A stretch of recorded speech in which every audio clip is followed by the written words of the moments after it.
So if you ever wanted to learn about canning but didn't know where to start, today we're going to show you the basics. Julie Anderson learned the art of canning from her grandmother and joins us here on Connecticut Style.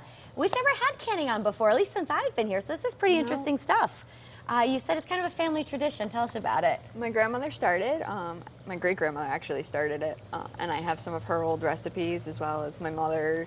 My grandmother did it on a much larger scale than my mother did. My mom just pretty much did some sauce, but we did sauces and jams and jellies and pickles, you name it. And you said it's kind of a healthier method because you know exactly what's going into the cans themselves. Correct. How long do they last? At least a year. Is that right? Yep. It depends. Like, it's recommended that you store it for a year. I've pulled stuff out much longer than that, as long as it's safe. Like, you pull it out and you make sure that the rings are safe, that there's no mold or anything. Got it. If everything looks good and it's pretty much the same color as you started, you're safe. And it's going to taste the same? It's going to taste the same. Wow. All right, I see a lot of boiling water. We're like in a steam bath right now. Tell me what's going on here, Julie. Okay, this one is just going to be our simple syrup. So right now I just have about 2.5 cups of water. Okay. We're going to put in the sugar. Now this is the mixture that goes into the can. Yes. Okay. And you can do it depending on what you like, whether how sweet you like it. I prefer a nice light syrup. Okay. And then I can sweeten it afterwards if I'm making a pie or something with it. And then in our hot water canner, we just have a pint jar, and then our lid and ring. And you want to definitely keep them separate so that they can both come up to a boil. Okay. Boil them 10 minutes for sanitary. Is that why we're doing this, just to keep it all clean? Yes. Okay. The cleaner, the safer. Got it. So I see peaches are on the menu today. Yes. Normally I would blanch the peaches to pull the skin off, but because the peaches are just coming in the season and they're rock hard, it's easier to peel them. You're just going to peel them and slice them. I did last night about 5 peaches for a pint. Pint to a quart, I'll take about 5 peaches, depends on the size.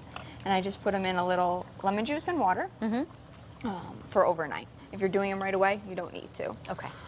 And then we can actually what is this tool? This is our jar puller. Got it? Very official title. Yes. The jar's been in the rack. It's been boiling for at least 10 minutes, if not longer. Okay. And you're going to dump all the water out. Everything stays very hot, so make sure you have some oven mitts, huh? Yeah, oven mitts and lots of different things. Our sieve. Okay. And then you're just going to put all the peaches in, loosely pack. You don't want to overpack it. So it's kind of like having fresh fruit throughout the year. Yes, fresh I get it. Fresh vegetables. I get all my stuff from local farms or my own garden. Awesome. There is a chance it could go wrong, though, correct? I mean, there's an art to this. There's an art form. Yes, it can go wrong. What can happen? You could, botulism is like the big one, which you really don't want. Right. It's silent, so you would really never know. But really the secret is keeping everything clean. Keep it clean. And boiling and everything. And boiling. Okay. And then we're just going to pour, I don't want to pour on you. Okay. The simple syrup right over it. Leave about. Now that's not like cooking the peaches or anything. It's just. It will, because we're going to process. All this goes back into the hot water canner. Okay. You leave about a 1/4 inch headspace at the top of the jar and wipe your top. This is like the most important part.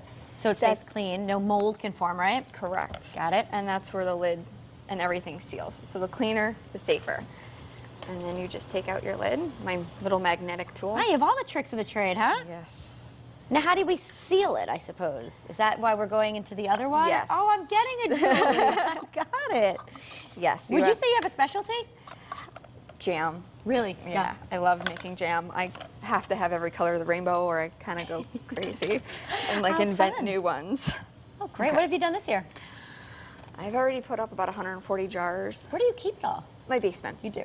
When, once everything's done, we're just going to stick this back in and lower it in, and it processes 25 minutes, and you take it out, and it's all done. I love it. Now, you teach a class on this at ERACE. Tell us the details. It's going to be a 5-week class.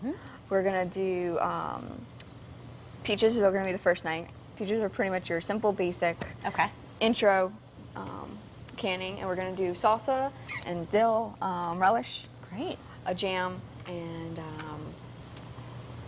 The fifth Pickles? one is kind of, yeah, the fifth one's kind of up in the air. Depends on You got what's time still to in figure it season. out, right? Because I follow the season, so, That and makes this sense. year is a little different for growing season. All right, Julie. Well, thank you for all the information on canning. Pretty cool stuff. Thank you. And we'll put some information about ERACE on our website, or you can simply call 203-488-5693 or visit erace-adulted.org. All right, we're going to check back in and see how everything's at the end of the show. Perfect. All right, up next, local band Humdinger Street gives us a preview to Woodstock when style returns.